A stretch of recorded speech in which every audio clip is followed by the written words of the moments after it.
하나님께서 이 찬양을 기쁘게 받으신 줄 믿습니다. 이제 평안으로 인사하겠습니다. 주님의 평안 여러분과 함께. 옆 사람과도 인사합니다. 부드럽고 따뜻한 사람이 됩시다. 겸손한 사람이 됩시다. 네, 지난주에는 우리나라에 기쁜 소식이 있었죠. 저는 처음에 뉴스를 듣고 제가 잘못 들은 줄 알았어요. 한국에서 노벨 문학상을 받았다고. 그래서요. 한강이라고 하는 작가가 조금 알려지긴 했지만 사실 한강이 쓴 작품들을 사람들이 많이 읽진 않았거든요. 여러분들도 책을 몇 권이나 읽어보셨나요? 갑자기 이번 주에 많은 사람들이 책을 주문해가지고 책이 다 품절이 돼서 책을 사서 보려고 해도 보기가 힘들다고 하더라고요. 사람들은 너무나 신기해하는 것 같아요. 한국에서 노벨상을, 그것도 노벨 문학상을 받는다는 게. 왜냐하면 우리 언어적 특징이 우리나라밖에 안 쓰는 말이잖아요. 외국 사람들이 우리의 문학을 이해하기는 어려워서 한국에서 노벨 문학상을 받기는 좀 어려울 것이다. 한 20년 정도 된 것 같아요. 벌써 고은 시인이 노벨 문학상을 받을 것이다. 그래서 매년 10월 둘째 주 목요일이 되면 기자들이 매일 그냥 그 고은 시인 자택 앞에 서서 이제 상 받으면 이제 사진 찍고 인터뷰하려고 얼마나 오래 기다렸습니까?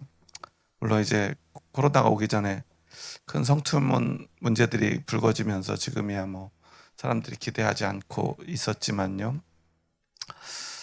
고은 시인이나 또 뭐 이문열 씨 같은 사람들, 거장들이 언젠가는 받을 거라고 생각했는데 사실 한국 사람들에겐 잘 알려지지도 않았던 한강이라고 하는 작가가 노벨 문학상을 받을 때 사람들은 너무 기적같이 느끼고요. 많은 사람들이 이번에 수상 직전까지도 아무도 그 이름을 생각조차 하지 않았던 것 같아요. 그런데 예전에 제가 한 그 방송에서 유튜브 방송이었던 것 같은데요. 그 한 작가가 그런 얘기를 합니다. 향후 5년 안에 한국에서 노벨 문학상 수상자가 나올 거다. 그러니까 진행자들이 몇 명 있었는데 막 다 비웃어요. 막 웃으니까 그 말을 한 작가도 좀 뻘쭘했는지, 아니 저에겐 좀 제가 좀 촉이 좋다니까 이번에 한 5년 안에 꼭 받을 것 같은데 한강 작가가 받았으면 좋겠어요 그러더라고요. 그러니까 더 크게 비웃는 거예요. 그런데 불과 2년 만에 실제로 한강 작가가 노벨 문학상을 받지 않았습니까? 어떤 책으로 받았죠? 잘 모르시겠죠. 예. 노벨 문학상은 책에다 주는 상이 아니라 작가에게 주는 상이기 때문에 어떤 그 책이 받은 상이 아니에요. 물론 지난번에 맨 부커상을 받았을 때는 채식주의자라는 책으로 상을 받았는데요. 사실 맨 부커상은 노벨 문학상만큼이나 인지도 있는 상이죠. 그런데 그때도 우리는 그거 그냥 누가 무슨 상 받았나 보다 하고 지나치지 않았습니까? 그런데 노벨 문학상을 받았다고 하니까 전 국민이 난리가 났습니다. 그 책을 하나 한 권이나 사서 보겠다고 서점에 가도 책을 살 수가 없을 지경이에요. 저는 이런 일들을 볼 때마다 이런 생각을 해봅니다. 우리는 어떤 중요한 일들이, 아니 우리 앞에 일어나지 않을 것만 같은 꿈 같은 일들이 일어날 때마다 어떻게 이런 일이 일어났지? 신기하면서도 그 직전까지 우리의 모습을 보면요, 결코 그런 일이 일어나지 않을 것처럼 행동한다는 거예요. 아마도 앞으로는요, 많은 사람들이 한강의 책을 읽을 것입니다. 그런데 이 상을 받기 전까지만 해도 그의 유명한 책이라고 하는 책들은요, 제일 많이 팔려봤자 몇만 권 정도 팔렸어요. 그동안 수많은 그 베스트셀러들을 보면 막 100만 부도 넘게 팔리는 책들이 얼마나 많았습니까? 그런데 정작 한국에서는 그 책의 가치를 잘 몰랐던 거예요. 그런데 이제 상을 받으니까 사람들이 계속 그 책을 찾고요, 읽습니다. 사실 한강의 책 중에는요, 이제 학생들이 읽기에는 부적격하다고 부적격 판정 받은 책들도 있어요. 심지어 그 책으로 상을 받기도 했죠. 그런데 이제는 온 국민이 이제 그 책을 사서 읽게 되었습니다. 2002년도에 한국 축구가 4강에 올라갔을 때도 마찬가지죠. 히딩크 감독은 계속 후원장담했어요. 이번에 큰 일을 낼 거라고요. 그런데 히딩크의 별명이 뭐였죠? 벌써 잊어버리셨나요? 5대 빵이었잖아요. 경기만 하면 5대 빵으로 진다고. 그런데 어떻게 우리가 예선을 통과하고 본선에서 그 쟁쟁한 세계적인 국가들과 싸워서 이길 수 있냐고 아무도 믿지 않았어요. 월드컵 전에 그 감독 끌어내려야 된다고 이야기가 있었습니다. 지금은 국민적 영웅이 되었지만요. 그런데 오늘 우리의 믿음에도 그러한 일들이 있는 것 같아요. 우리는 무엇을 위해서 오늘을 살아가고 있습니까? 여러분의 믿음은 무엇을 위한 것입니까? 오늘 예수님을 만난 한 청년이 예수님께 물었던 것처럼 우리는 영생을 위해 오늘 우리의 믿음을 지켜내고 있습니다. 청년이 말합니다. 예수님께 나와서 내가 무엇을 하여야 영생을 얻으리까? 그가 간절히 영생을 얻기를 원했다는 사실이에요. 그렇다면 오늘 여러분은 얼마나 간절한 마음으로 영생을 얻기를 원하십니까? 아니 정말 그 영생이 있다고 믿으십니까? 오늘 2024년에 교회를 다니지 않는 사람들에게 영생에 관한 이야기를 하면 뭐라고 그럴까요? 천국에 관한 이야기를 하면 사람들은 어떻게 반응하죠? 너나 잘 믿으세요. 이렇게 이야기하는 것 같아요. 나는 괜찮으니까.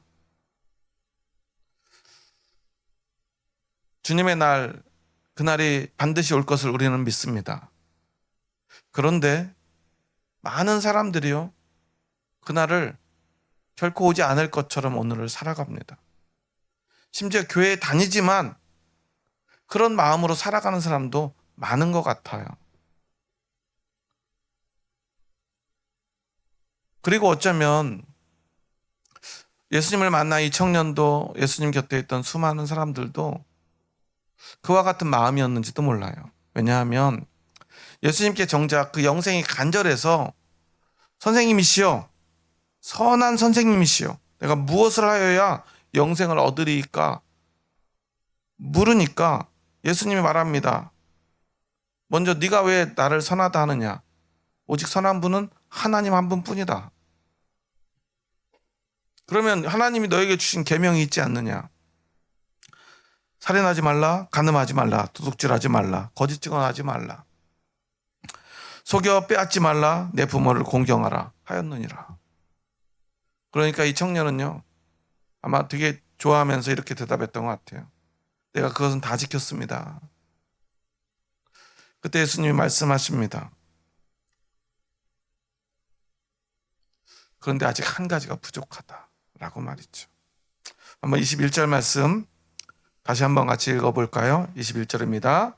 예수께서 그를 보시고 사랑하사 이르시되 내게 아직도 한 가지 부족한 것이 있으니 가서 내게 있는 것을 다 팔아 가난한 자들에게 주라. 그리하면 하늘에서 보화가 내게 있으리라. 그리고 와서 나를 따르라 하시니. 아직 한 가지 부족한 건 뭐예요? 내 가진 것을 다 팔고 그리고 나를 따르라는 거예요. 그런데 그 부자 청년은 어떻게 하죠? 22절 말씀 함께 읽습니다. 그 사람은 재물이 많은 고로 이 말씀으로 인하여 슬픈 기색을 띠고 근심하며 가니라. 아멘. 여기에서는요, 오늘 본문에서는 그냥 한 사람이라고 나오는데 다른 성경에는요, 부자라는 말이 또는 청년이라는 말이 있습니다. 그래서 우리는 이 이야기를 부자 청년의 이야기로 이야기를 합니다. 그는 부자입니다. 그래서 그런지 예수님께 어떻게 하여야 영생을 얻으리까? 라고 물어요. 이게 무슨 뜻이냐면요, 얻는다라고 하는 뜻은 상속받다라는 뜻을 가지고 있어요. 그러니까 이 부자 청년은 자기가 열심히 일해서 부자가 됐을까요? 아니요. 부자인 아버지로부터 상속받아서 부자로 살아왔을 거예요. 원래 그렇게 살았던 사람입니다. 모든 것을 다 소유한 사람이에요. 부족함이 없이 살았습니다. 그래서 그는요, 모든 것을 다 소유하고 이제 아직 소유하지 못한 영생을 소유하기 원하는 거예요. 그래서 그는 영생을 얻으리까라고 묻습니다. 어떻게 하면 내가 영생을 소유할 수 있습니까? 라고 묻는 거예요. 그러니까 예수님이 율법을 말하니까 나는 그렇게 열심히 해서 그것은 다 지켰습니다. 그러면 내가 영생을 소유한 것입니까? 그런데 내가 아직 영생을 소유한 것 같지 않은데요? 라고 말하고 있는 거예요. 부자니까요. 어땠을까요? 열심히 살면 살수록 재물이 늘어났을 거예요. 그런데 우리들의 삶은 어떻습니까? 여러분 열심히 한 달 동안 일해가지고 월급이 들어오면 어떻게 돼요? 월급의 특징이 있잖아요. 통장에 딱 들어오는 순간 내 돈인 줄 알았던 것들이 다 한순간에 물거품처럼 사라지는 것을 우리는 매달 기적처럼 경험하지 않습니까? 우리가 뭐 부지런하게 안 산 게 아니에요. 열심히 살아도 늘 빠듯한 것이 우리의 인생입니다. 근데 원래부터 많은 것을 가지고 있는 사람들은 어때요? 돈이 돈을 번다는 말이 있어요. 우리의 땀으로 우리의 시간으로 돈을 버는 건요, 사실은 그 돈을 위해서 우리는 우리의 생명을 파는 것과 같아요. 엄밀히 따지면 오늘 우리들은요, 특별히 누구의 노예가 되어 있거나 갇혀 지내지는 않지만 결국 돈의 노예로 우리는 돈을 위해서 우리의 생명을, 우리의 시간을, 우리의 노동력을, 우리의 땀을 팔고 있는 것입니다. 그렇게 사는 사람들은요, 아무리 열심히 살아도요, 무언가를 소유하기가 어려워요. 그러니 기껏 자꾸만 우리가 그냥 잠깐이라도 손에 줄 수 있는 것, 그냥 작은 것들 사는데 우리가 많은 것들을, 많은 시간들을, 많은 노력들을 허비하고 있는 거예요.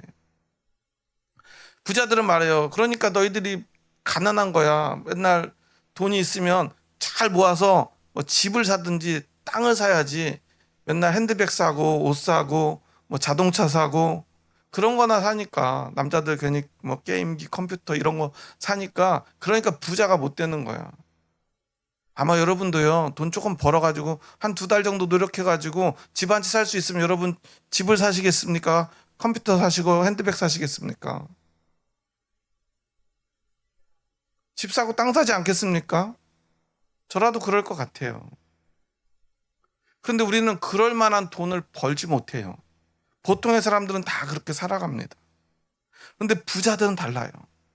처음부터 가지고 태어난 사람들은요, 그렇게 살 수 있는 거예요. 조금 노력하면 뭐든지 소유할 수 있게 되는 것입니다. 저 땅이 갖고 싶으면 가질 수 있고요. 저 집이 마음에 들면 집을 가질 수도 있어요.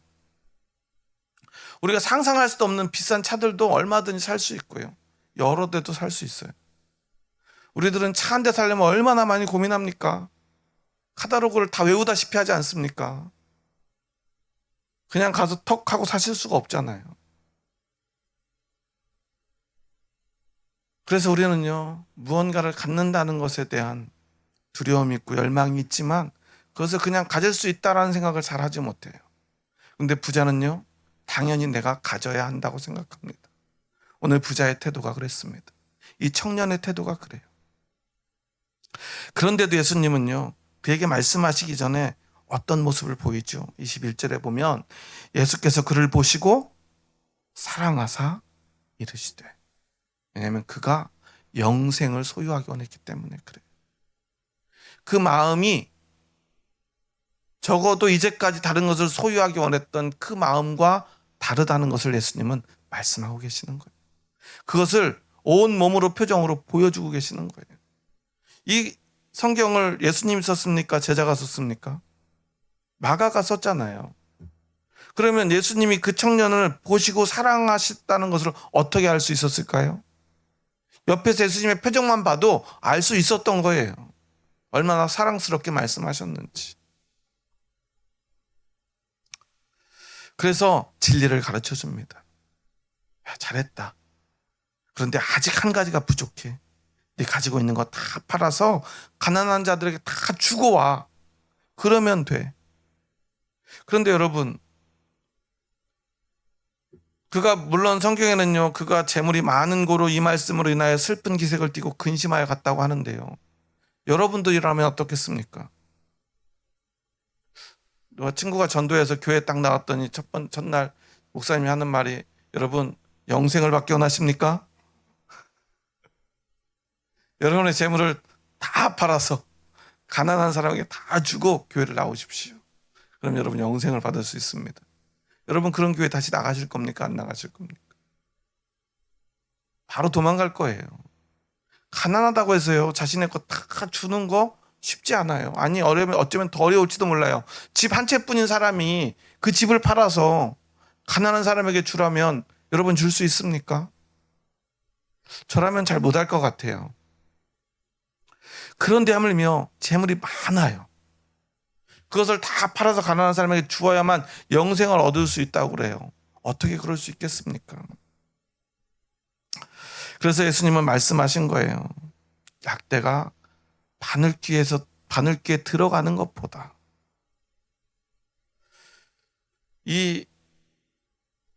지금은 이제 낙타라고 번역이 되고 바늘귀로 나간다고 이제 번역이 새롭게 됐는데요. 어쨌거나 낙타가 그때 당시에 그들이 보는 가장 큰 짐승이 가장 작은 구멍을 지나가는 것보다 부자가 천국에 가는 게 어렵다고 말씀하세요.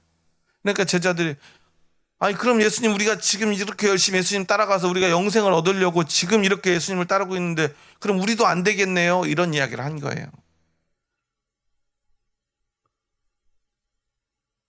너무나 어렵다는 거예요. 그러니까 예수님이 말씀하시죠. 사람으로는 할 수 없을 때 하나님으로는 그렇지 아니하니 하나님으로서는 다 하실 수 있느니라. 이 말의 의미를 우리는 알아야 돼요. 여러분 이 말이 어떤 뜻이죠? 어떤 뜻입니까? 부자에게는요 자신의 재물을 다 포기하는 것이 너무나 어렵다는 거예요. 왜 어렵냐면 영생을 얻으려면 내가 가지고 있는 모든 것을 다 버리고라도 다 팔아서라도 다 주고서라도 그 영생을 얻을 마음이 있어야 되는데 부자는 열심히 이것도 하고 저것도 했지만 부자가 정작 원하는 것은요 그것을 소유하는 것이었어요. 그러니까 모든 걸 소유하고요 하나 더 소유하기를 원했던 게 이 부자 청년의 마음이었다는 거예요. 그래서 예수님은 그러면 영생은 소유하는 게 아닌데 네가 지금 뭔가를 착각하고 있구나. 그래서 그에게 그 소유를 다 팔라고 말씀하신 거예요. 만약에 그 소유를 다 파는 것만이 영생을 얻는 것이라면 제자들에게도 뭐라고 했어야죠? 제자들을 부르실 때 야 너희들 가지고 있는 거 뭐야? 집 문서 땅 문서 다 가져와봐. 그거 다 팔고 나를 따라와. 그런데 제자들에게 그렇게 말씀하지 않으셨어요. 왜냐하면 영생에서 가장 중요한 것은 그 믿음이기 때문이에요. 그 믿음이라는 것을 뭐라고 말합니까? 나를 따르는 것이라고 예수님이 말씀하고 있어요. 그러니까 재물을 다 팔아도 한 가지를 더 해야 돼요. 그게 뭐죠? 예수님을 따라가야 돼요. 그런데 이 부자 청년에게는 재물이 많아요. 그러면 그 재물이 결국은 뭘 가로막아요? 예수님을 따라가는 것을 가로막아요. 왜냐하면 이 청년은 이 재물을 다 소유하고도요 하나 더 소유하기 원했기 때문에. 근데 영생은요 그렇게 얻을 수 있는 것이 아닙니다. 나에게 소중한 것을요 다 팔아서라도 다 포기하고서라도 그 영생만을 위해서 우리가 살아가야만, 아니 엄밀히 따지면 그래도 얻을 수 없는 거예요. 여러분도 영생을 얻기 원하십니까? 그렇다면 여러분의 가장 소중한 것을 영생을 위해서 기꺼이 포기할 수 있어야 합니다. 우리는 믿음을 너무나 쉽게 생각해요. 하나님 나라요 그냥 교회 주일날 한 번씩 가고요 헌금 조금 하면 얻을 수 있는 것을 우리가 자꾸만 생각해요. 그러면 여러분 교회 몇 번쯤 나가면 영생을 얻을 수 있습니까? 1년에 52번, 10년이면 520번. 몇 년쯤 다녀야죠? 한 3000번쯤 교회 가면은 우리 영생을 얻을 수 있나요? 여기서 얻는다는 것이 제가 뭐라고 그랬죠? 상속받는 거라고 그랬잖아요. 왜 이런 단어를 썼을까를 생각해 봐야 돼요. 영생은요, 정확히 말하면 우리가 소유할 수도 얻을 수도 없는 거예요. 영생을 소유하신 분은 오직 하나님 한 분밖에 없습니다. 우리는 그것을 기억해야 돼요. 영생을 소유할 수 있는 분은 하나님밖에 없어요. 왜냐하면 우리가 영생을 소유할 수 있다면 어떤 일이 가능해야 되냐면 우리가 그 영생을 우리 자녀들에게 상속할 수 있어야 돼요. 그것이 완전히 내 것이 되고 이것이 내 것이기 때문에 내가 누군가에게 아무렇게나 나누어 줄 수 있어야 돼요. 그런데 여러분, 영생을 그렇게 할 수 있습니까? 그럴 수 없죠. 내가 집을 샀으면 집을 어떻게 하죠? 등기를 내야 되잖아요. 누구 이름으로요? 내 이름으로. 돈은 내가 냈는데 등기를 누구 이름, 다른 사람 이름으로 내면 그건 내 거입니까? 그 사람 겁니까? 그 사람 거죠. 여러분은 여러분 소유하고 있는 집을 누구 명의로 하고 계세요? 남편입니까? 아내입니까? 아니면 불안해서 공동 명의로 하고 계십니까? 돈을 누가 냈죠? 보통 돈을 낸 사람 명의로 하죠. 그래도 부부는 그래봤자 결국 그 공동의 재산으로 인정될 수밖에 없어요. 공동 명의 하지 않아도요. 그렇게 됩니다. 그런데 영생은요, 그렇게 우리가 내 명의로 할 수 있는 것이 아니라는 거예요.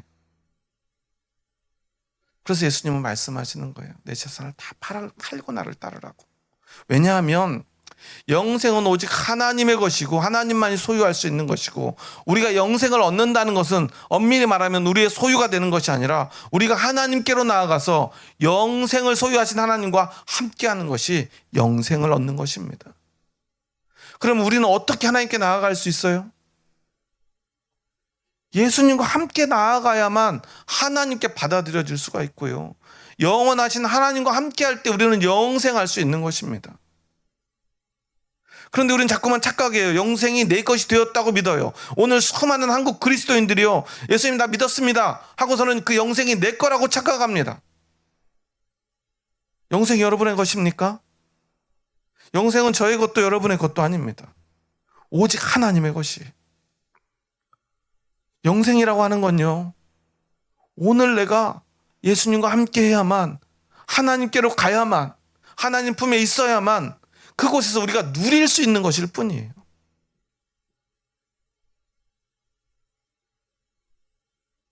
그런데요, 과거에 청소년 시절에 아니면 청년 시절에 아니면 나중에 열심히 돈 벌고 나서 시간이 돼서 아는 친구가 전도해서 교회 나와서 예수님 믿습니다 고백했습니다. 그러니 영생이 내 것입니다. 천국이 내 것입니다. 우린 그러고 안심하고 살아갑니다. 그런데요, 그 인생의 말년에 어떤 이유로 예수님을 떠나고 믿음을 저버려요. 그러면 그 영생은 누구의 것입니까? 과연 그 사람의 것이 맞습니까? 영생은요, 어떻게 얻을 수 있느냐 하면 이 땅에서 우리가 믿음으로 예수님과 함께 동행하다가요, 마지막 순간까지 예수님 손잡고 하나님 앞에 서는 것입니다. 그리고 영원히 하나님과 함께 하는 것입니다. 그것이 영생이 우리가 소유할 수 있는 것이 아닙니다. 그러기에 우리의 믿음은요, 날마다 두렵고 떨림으로 이루어야 되는 것입니다. 믿음을 그렇게 강조했고 오직 믿음으로만 우리가 구원받을 수 있고 그것은 하나님의 은혜라고 말했던 사도 바울이요, 그 믿음에 대해서 그렇게 말하지 않습니까? 너희 두렵고 떨림으로 너희의 믿음을 이루라고 말하잖아요. 왜 그렇습니까? 그냥 조금 하면, 어떤 조건을 이루면 우리가 가질 수 있는 것, 소유할 수 있는 것이 아니기 때문에 그래요. 아무리 훌륭한 목사님이라도요, 그가 어떤 위대한 업적을 이루었다 할지라도요, 그가 영생을 자신의 것으로 소유할 수는 없습니다.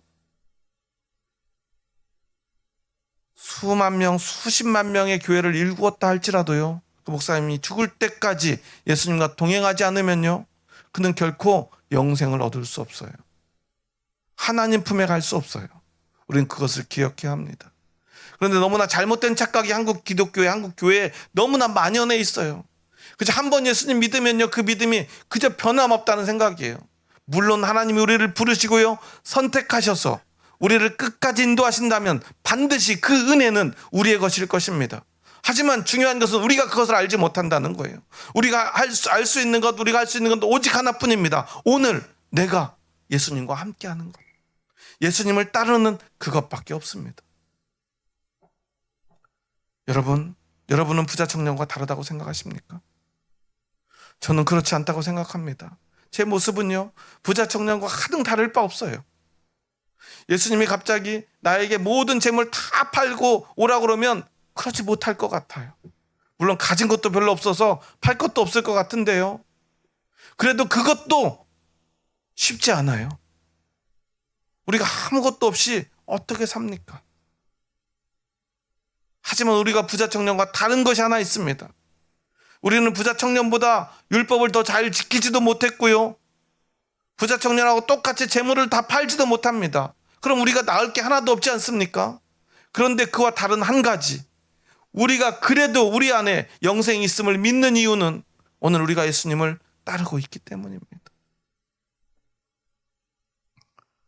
부자가 천국에 갈까요? 가난한 사람이 천국에 갈까요? 누가 천국에 가죠? 예수님을 믿는 사람만이 천국에 갈 수 있어요. 부자냐, 가난한 사람이냐는 중요하지 않습니다. 중요한 것은 예수님을 믿는 것, 즉 오늘 내가 그 어떤 상황에서도 예수님을 따를 수 있는가, 오직 그 한 가지뿐입니다. 여러분은 정말 영생을 얻기 원하십니까? 영생하시기 원하십니까? 하나님의 나라 천국에 가기를 원하십니까? 우리 마음에요, 자꾸만 그런 마음이 드는 거예요. 진짜 천국이 있을까? 진짜 그날이 올까? 우리 안에 그 확실한 믿음만 있다면 오늘 우리는요, 예수님이 야, 너 지금 나를 따라가야 되니까 네 가진 거 다 팔고 나하고 가자 하신다면 우리는 갈 수 있을 거예요. 그런데 그 확신이 없으니까요, 만약에 내가 재물 다 팔았는데 그런데 천국이 없으면 어떡합니까? 그런데 하나님의 나라가 안 오면 어떡합니까? 주님의 때가 안 오면 어떡합니까? 주님의 그날이 안 온다면 우리는 어찌해야 됩니까? 그럼 내 자식은 어떡합니까? 우리는 그런 근심과 걱정이 앞설 수밖에 없습니다. 하지만 우리는 기억해야 합니다. 그날이 반드시 온다는 사실, 그 나라가 반드시 있다는 그 사실, 그것을 믿을 때 우리는 주님을 따라갈 수 있는 것입니다. 주님은 우리를 아십니다. 우리가 재물 다 팔지 않아도 주님을 따를 수 있는 사람인가 아닌가. 그래서 제자들에게는요, 재물을 다 팔고 따라오라고 하지 않았어요. 물론 네가 하던 일 멈추고 나를 따르라고 그랬죠. 그들에게 중요한 것이 무엇인가를 합니다. 우리에게도 중요한 것이 있을 것입니다. 돈이 중요한 사람, 시간이 중요한 사람, 명예가 중요한 사람, 무언가가 다 중요한 그러한 인생이 있습니다. 하지만 그 모든 것보다 오직 하나님의 나라가 중요한 사람, 그 사람을 예수님은 오늘 부르십니다. 내가 많은 것들을 소유하고 한 가지 더 소유하는 것, 많은 중요한 것이 있지만 그것들과 함께 더 중요한 것, 그것들과 함께 중요한 한 가지가 영생이 아니라 오직 나의 인생에서 유일한 한 가지, 그것이 영생인 사람, 그 사람이 바로 예수님을 따라갈 수 있는 사람인 것입니다. 여러분에게는 오늘 무엇이 중요합니까? 여러분은 예수님을 따라가기 원하십니까? 그곳에 영생이 있습니다. 우리는 좀 부족하더라도 예수님을 따라갈 그 믿음이 있지 않습니까? 그리고 함께 따라갈 형제자매들이 이곳에 있지 않습니까? 여러분, 우리 예수님을 따라가는 그 길을 멈추지 맙시다. 영생을 내가 소유하고 등기낼 수 없지만 예수님을 따라갈 수 있지 않습니까? 그것이 나의 것이 돼서 그것을 내 마음대로 휘두를 수 있다면 얼마나 좋겠습니까? 하지만 그럴 수 없기에, 우리는 그것을 알기에 오늘 예수님을 따라갈 뿐입니다. 그리고 그곳의 끝에는 하나님의 영광이, 하나님의 영생이, 그리고 하나님의 나라가 기다리고 있을 것입니다. 오늘 우리의 믿음은 오직 그 길을 향해 나아가는 것입니다. 그래서 우리 믿음의 중요한 것은 오늘 지금 이 순간입니다. 그리고 영원토록 우리의 생명이 다하는 그 순간까지 예수님과 함께 하기만 하면 되는 것입니다. 그래서 예수님 말씀하셨습니다. 아직도 한 가지 부족한 것이 있다고 말이죠. 재물을 다 팔든 네가 직장을 그만두든 아니 네가 인생의 소리가 했던 그 모든 것 다 내려놓고 나를 따를 용기가 있느냐, 나를 따를 믿음이 있느냐, 그 한 가지면 충분하다고 오늘 저와 여러분에게 예수님은 말씀하십니다. 여러분 그 부족한 한 가지를 채우기 원하십니까? 우리 함께 믿음의 형제 자매들과 함께 예수님을 따라갔으면 좋겠습니다. 그곳에 영생이 있음을 잊지 않았으면 좋겠습니다. 나중에 그날 후회하지 않았으면 좋겠습니다. 그리고 아직 예수님을 믿지도 따르지도 않는 사람들이 있다면 그들에게 그 예수님과 함께 하자고, 나와 함께 예수님을 따라가자고 전할 수 있는 저와 여러분 될 수 있기를 주님의 이름으로 축원합니다. 우리 마지막으로 한번 인사하고 오늘 말씀 마쳤으면 좋겠습니다. 우리 한번 옆 사람과 이렇게 인사해 볼까요? 예수님 안에 영생이 있습니다. 반드시 영생이 있습니다. 옆 사람 보면서 한번 이렇게 물어볼까요? 그것을 믿으시죠? 우리 함께 예수님을 따라갑시다. 여러분, 우리 함께 예수님을 따라갑시다. 혹시 그 길 포기하려는 사람이 있다면 그때 여러분 손잡아 주시기 바랍니다. 그곳에 영생이 있음을 잊지 않도록 말입니다.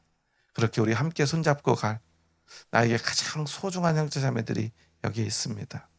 우리가 그 영생을 소망하면서 사랑하는 마음으로 마지막으로 주의 사랑으로 인사하겠습니다. 주의 사랑으로 사랑합니다. 기도하시겠습니다. 하나님 감사합니다. 저희 부족하고 연약한 자들 사랑하셔서 저희들을 주님의 뜻 가운데로 부르시고 우리를 영생의 길로 인도하여 주시니 감사합니다.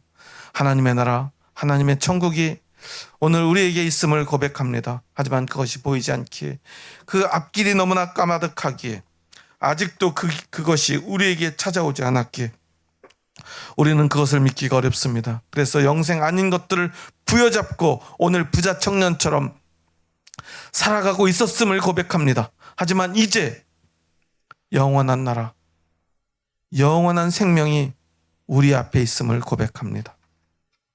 그것을 우리가 얻을 수 없고 소유할 수 없지만 영생은 오직 하나님의 것이지만 예수님과 함께라면 우리는 그 하나님의 품에 갈 수 있기에 그곳에서 우리는 그 영생을 누릴 수 있기에 오늘 우리는 부족하지만 믿음으로 예수님을 따라가기 원합니다. 주님, 우리의 믿음을 받아주시옵소서. 그리고 예수님을 따르는 그 길 가운데 우리를 도와주시옵소서. 우리에게 힘 주시옵소서. 우리에게 믿음을 주시옵소서. 우리에게 용기를 주시옵소서. 그래서 끝내 우리의 생명이 다하는 그날까지 예수님 따라가고 그렇게 영원한 생명의 소망을 누리는 저희들 되게 하여 주시옵소서. 예수님의 이름으로 기도합니다. 아멘.